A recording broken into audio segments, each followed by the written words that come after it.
ओम नमोजी गजवदना कि उमा महेश्वर नंदना बुद्धेवत्त सिद्धरमणा दिनद्वारा सर्वेश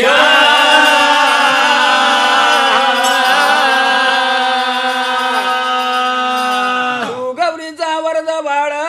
न परिविघ्नाचा ओसी काळ भक्ता लागी ही कृपाळ नाती कोमल वरदपणे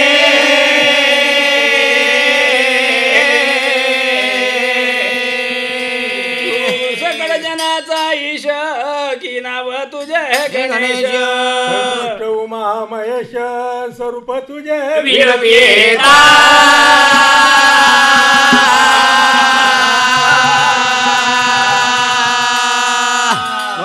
खरोखरच कुठलेही शुभ कार्य करताना अगोदर स्तुती करावी त्या गजानन गणपतीची कारण हाती घेतलेले कार्य आनंदाने पार पडते आणि येणाऱ्या विघ्नांचा नाश होतो म्हणून तेवढं करताना त्या गजाननाची स्तुती करावी ही झाली खरोखर गद्य रूपामध्ये आणि पद्य स्वरूपात ती कशी करावी हो निर्गुण निराकार न थया थया नाचे घना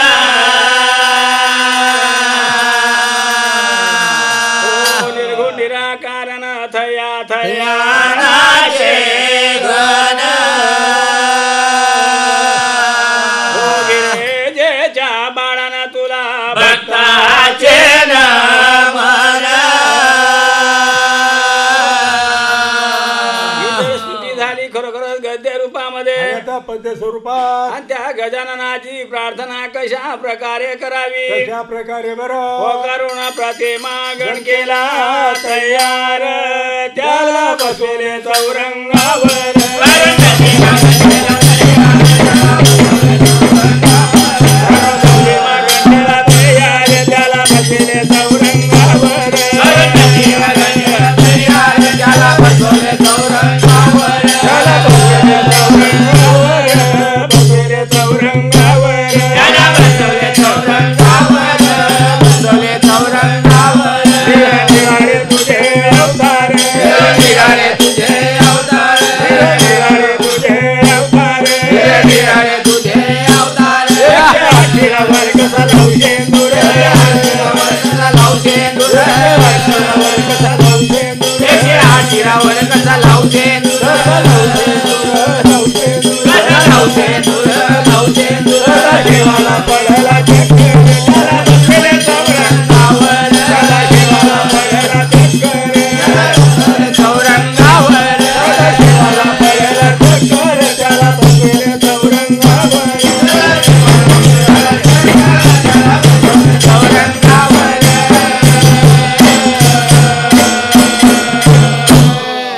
हो ऋणबंधनाने न तुमचा यांचा मेळ हो, ऋणबंधनाने तुमचा यांचा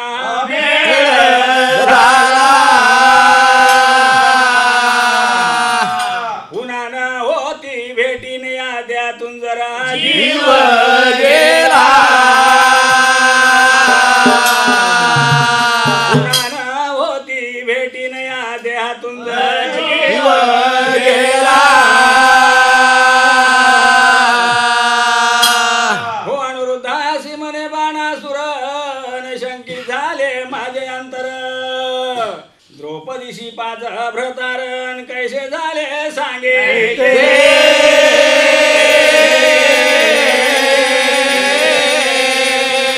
हो अनुरुद्ध बोलत न लक्ष लावा कथेत जे घडले त्रेता युगात न त्याचे निवेदन करतो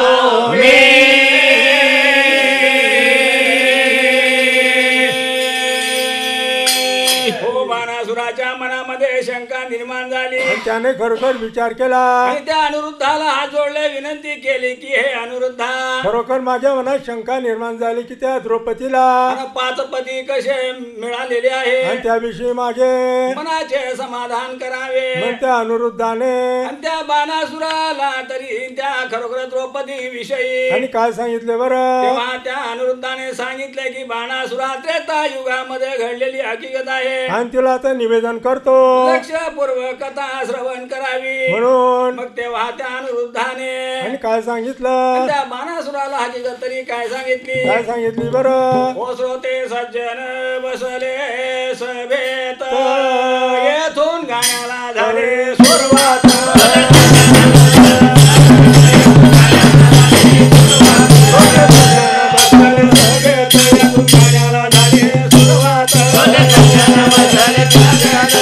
गाण्याला झाले सुरुवात. गाण्याला झाले सुरुवात. गाण्याला झाले सुरुवात. गाण्याला झाले सुरुवात. मोठ्याच्या पंचवटीत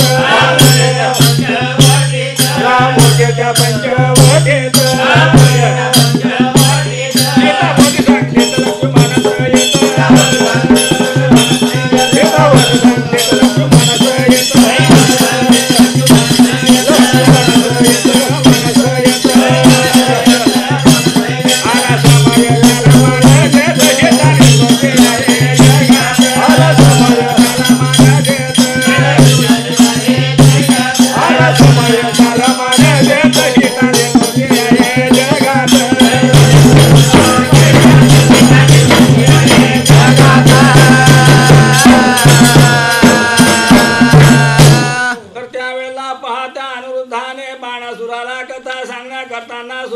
आणि सांगितली की बाणासुरी कथा खरकोच त्रेतायुगात घडलेली आहे. आणि तेच तुला मी स्पष्टपणे निवेदन करून सांगत आहे. आणि काय सांगितलं बरं सीता लक्ष्मण आणि खरोखर प्रभू रामचंद्र आणि त्या पंचवटीमध्ये मुक्कामी असताना त्या पंचवटी मध्ये घडलेली हकीकत आहे. आणि ते तुला मी निवेदन करतो. मग तेव्हा त्या बाणासुराने काय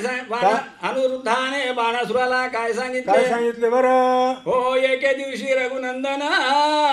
सीता लक्ष्मण संगे घेऊन स्नानाशी गेले तिघे जण कथा कैसे वाचली.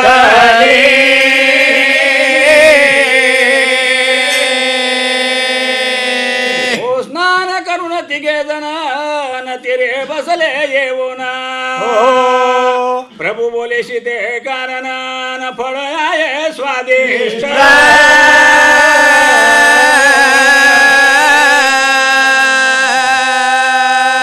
फळ देऊन दोघासे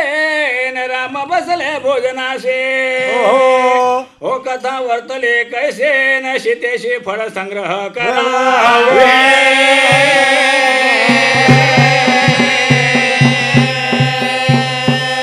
मग तेव्हा ते तिघाची तिघ पंचवटीमध्ये राहत असताना आणि असताना त्यावेळेला प्रभू रामचंद्र सीता लक्ष्मण एके दिवशी सरोवरामध्ये स्नान करण्याकरता निघाले असताना स्नान संध्या झाल्यावरती आणि सर्वच्या सर्व त्या खरोखर सरोवराच्या तीरावरती येऊन बसले. आणि बसले असताना त्या फळावर आणि अचानक प्रभू रामचंद्राची नजर गेली. आणि गेले असताना मग तेव्हा त्यांनी सीतेला सांगितले की सीते या ठिकाणी फळ अतिशय सुंदर आणि स्वादिष्ट दिसत आहे. म्हणून आपण हे फळ घ्यायला पाहिजे. म्हणून त्या प्रभू रामचंद्राने काय केले की ते फळ तोडले आणि सर्वांना त्या ठिकाणी दिले. आणि दिले असताना परंतु आणि सर्वांनी त्या फळाचे सेवन केले. आणि तेव्हा त्या ठिकाणी प्रभू रामचंद्राला पुन्हा युक्ती सुचली. आणि युक्ती सुचली ते आणि भगवंत त्या सीतेला सांगू लागले की सीते या ठिकाणी फळ अगदी सुंदर होते म्हणून मला फार आवडलेले आहे. म्हणून ते आणखी ते आणशील तर बळ होईल. हो आणि या ठिकाणी या फळाचा संग्रह करावा असं त्या रामचंद्राने सीतेला सांगितलं. मग तेव्हा सीतेने ते फळ तोडून आणले. पुन्हा आपल्या करता पुन्हा कामही पडणार आहे. म्हणून इकडे हकीकत पुन्हा काय सांगितली बरं त्यावेळेला सांगितले त्या प्रभू रामचंद्राने त्या सीतेला हो फळ देऊन दोघासी राम बसले भोजनासे. हो कथा वर्तले कैसे न श्रोते सज्जन करावे.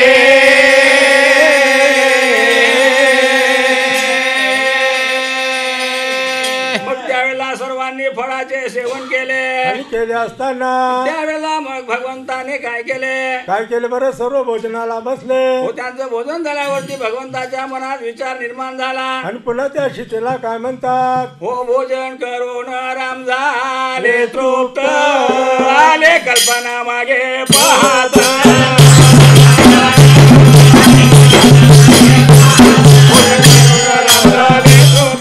कल्पना मागे पाहत आणि कल्पना मागे पाहत.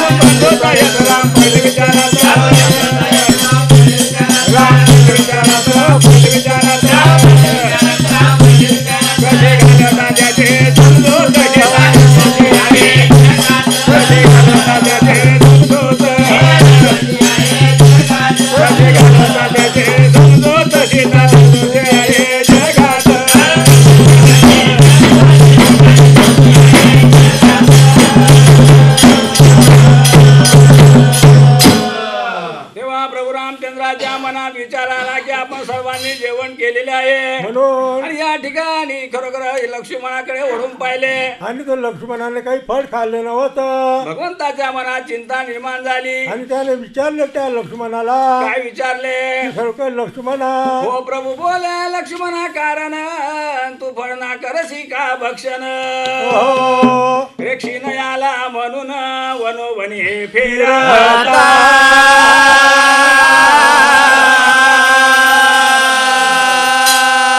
हो प्रभूची वाणी ऐकून बोलला तो लक्ष्मणा हो मेघनादाशी आहे वरदान म्हणून व्रत पाळले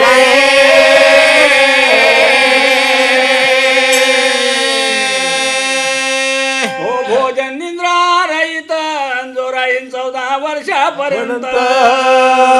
त्याच्या हातून मेघनादाचा अंत आयुष्य भविष्य कधी आले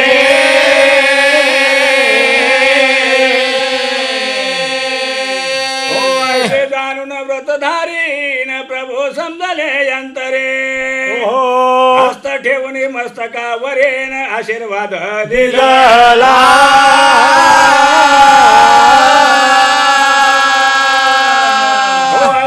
परस्परे बोलले न दोघांचे भाषण संपले तव तेथे अग्नि नारायण आले न कथा कैसे वर्तली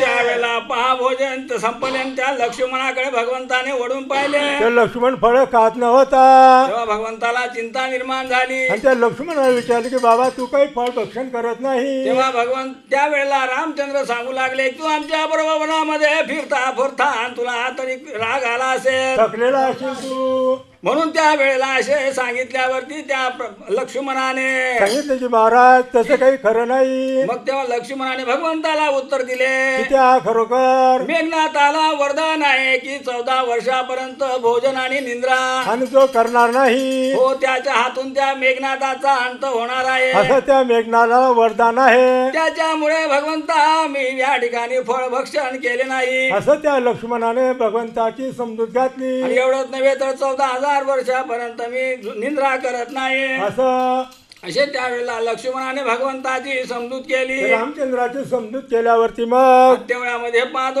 दोघ बंधूंचे भाषण संपले आणि संपले त्या ठिकाणी अग्निनारायण प्राप्त झाले हो आणि त्या ठिकाणी अवचित आल्यानंतर त्या अग्निनारायणाने आणि काय सांगितलं त्या भगवंताला काय सांगितलं काय बरं हो अग्नि रामाशी तेव्हा बोलत गोष्ट सांगतो ठेवा ध्यानात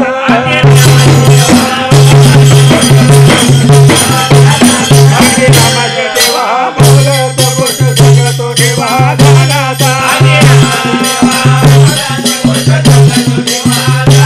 गोष्ट सांगतो ठेवा ध्यानात सांगतो ठेवा ध्यानात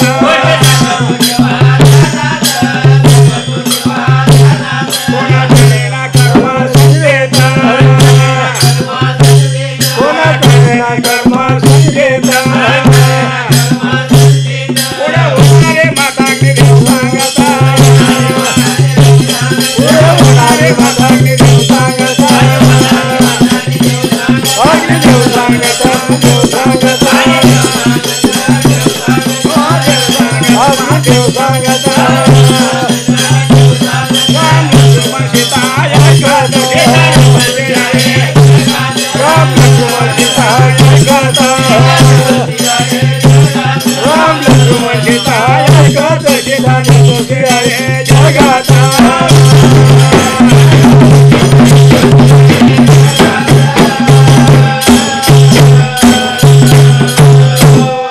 तर त्यावेळेला पहा त्या दोघं बंधूंपाशी आणि त्या अग्निनारायण त्या ठिकाणी आले असताना त्या अग्निनारायणाने त्यांना एक गोष्ट सांगितली म्हणे सांगितलं की हे भगवंता माझ्या मनामध्ये एक गोष्ट आलेली आहे आणि ती तुम्ही लक्ष लावून श्रवण करावी मग तेव्हा अग्निनारायणाने काय सांगितले देवा की कर्माचे संचित कुणाला टळत नाही हो कर्म लिखित कोणाला टळत नाही देव असो दानव असो किंवा मनुष्य असो कोणी का असे ना त्यांना खरोखर आणि सटीचा टाक कुणाला टळलेला आणि नाही ते भोगावे लागतात म्हणून तेव्हा अग्निनारायण त्या भगवंताला काय सांगू लागले काय सांगू लागले बरं अग्निनारायण नारायण अन पहा बोलती वचन आजपासून 7 दिवसानं रावण नेईल सीतेशी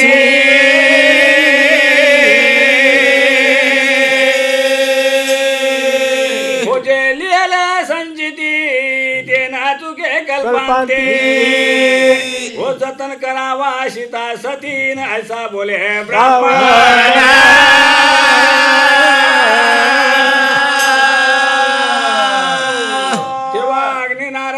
भगवंताला सांगितले की हे प्रभू कर्मलेखा कुणाला चढत नाही त्याप्रमाणे खरोखर आजपासून 7 दिवसाने भगवंता तुमच्यावरती महासंकट कोसळणार आहे हा ते संकट म्हणजे त्या लंकेचा रावण आणि तुमच्या सीतेला आणि पडवून नेणार हो अशी कथा त्या अग्निनारायणाने सांगितले म्हणून तुम्ही सीतेचं चांगल्या प्रकारे संरक्षण करा भगवंता तुम्हाला एवढं सांगण्याकरता मी या ठिकाणी चालून आलो आहे आहे त्या अग्निदेव ब्राह्मणाच्या रूपात त्या ठिकाणी आले आणि त्यांनी त्या भगवंताला संपूर्ण कथा निवेदन केले पुन्हा काय सांगितले बरं मग तेव्हा असा संपूर्ण वृत्तांत अग्निनारायणाचा भगवंताने ऐकला आणि त्या परमेश्वराने काय केलं असे ऐकता वाणे राम कष्टी झाले मने आले डोळ्यात पाणी रामचंद्रा तो पायशे त्याकडे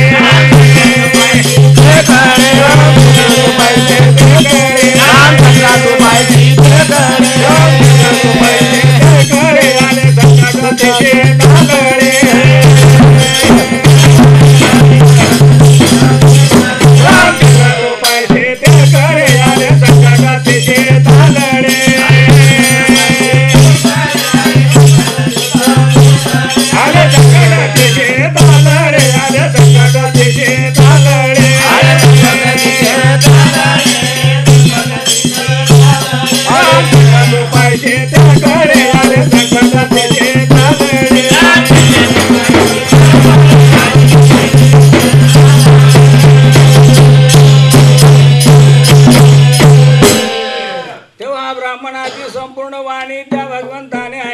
रामचंद्र विचारात पडले की आता काय करावे काय नाही भगवंताच्या डोळ्यात सुद्धा पाणी आले त्या दुःखी वदनाने रामचंद्र प्रभू त्या सीतेकडे पाहू लागले सीता भगवंताकडे पाहू लागले आणि दोघं एकमेकाकडे पाहत असताना दोघांच्या डोळ्यामध्ये पाणी आले आणि तेव्हा भगवंताने पुन्हा त्या अग्निनारायणाला काय सांगतात बरं ओ प्रभू बोले वाचन अग्निदेवा कारण तुम्ही करा श्रवण तुम्ही घेऊन जावे सीतेशी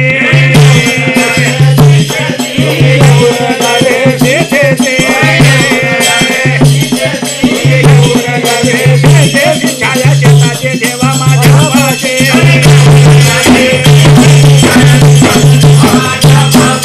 घेऊन जावे सीतेशी छाया शेतीचे देवा माझ्या पाशी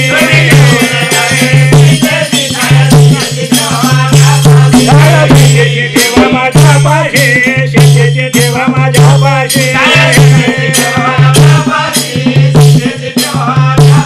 तुम्ही घेऊन जावे सीतेशी छाया शेतीचे देवा माझ्या पाशी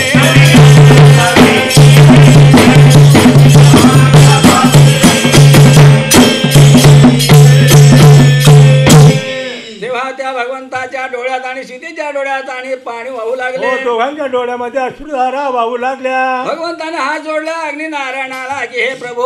खरोखर तुम्ही या सीतेला सोबत घेऊन जावे आणि त्या सीतेची छाया माझ्या पाशी ठेवा असे ते रामचंद्राने हात जोडून त्या अग्निनारायणाला विनंती केली कारण येथे युक्ती प्रयुक्ती कोणत्याही कारणाने तो लंका दिसेणार आणि तो सीतेला घेऊन जाणार मला सुद्धा कळणार नाही म्हणून देवा माझी तुला एक विनंती आहे या सीतेला तुमच्या सोबत घेऊन जा तिची छायारूपी ते राहू द्या आणि माझ्याकडे ती छायारूपी सीता राहू द्यावी असं त्या रामचंद्राने त्या अग्निनारायणची विनंती केली मग तेव्हा अग्निनारायणाने काय केले बरं हो संगे घेऊन सीतेशी न छाया ठेवून रामापाशी हो ब्राह्मण गेला आश्रमासे न कथा कैसे वर्ताले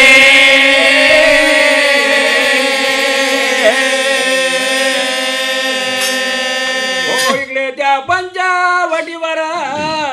छाया राय निरंतर येऊन लंकेश्वर हरण केले छाये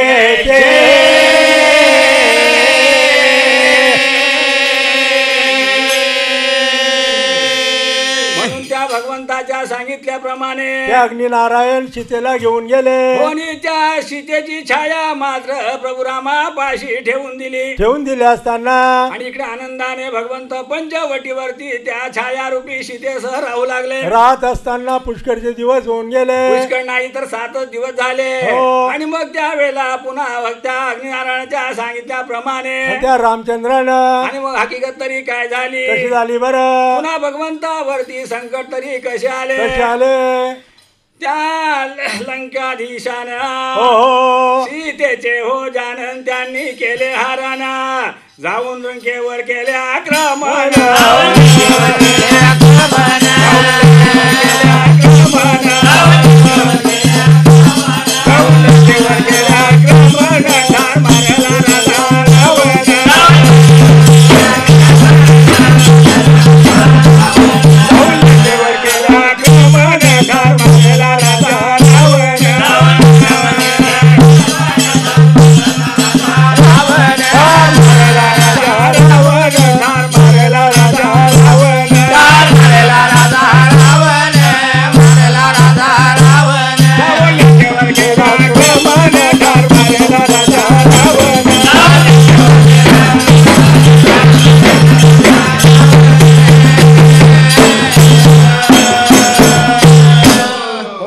मंडळी जळगाव शहरात हरे विठ्ठल नगर प्रख्यात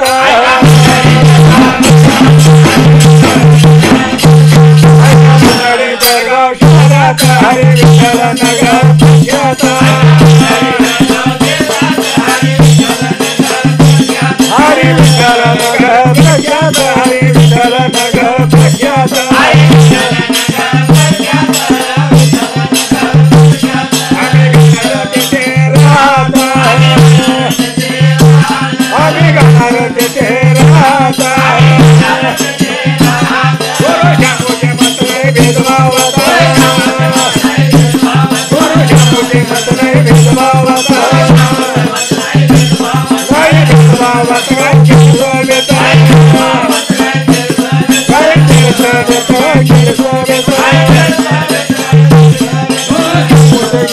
स्वर्गात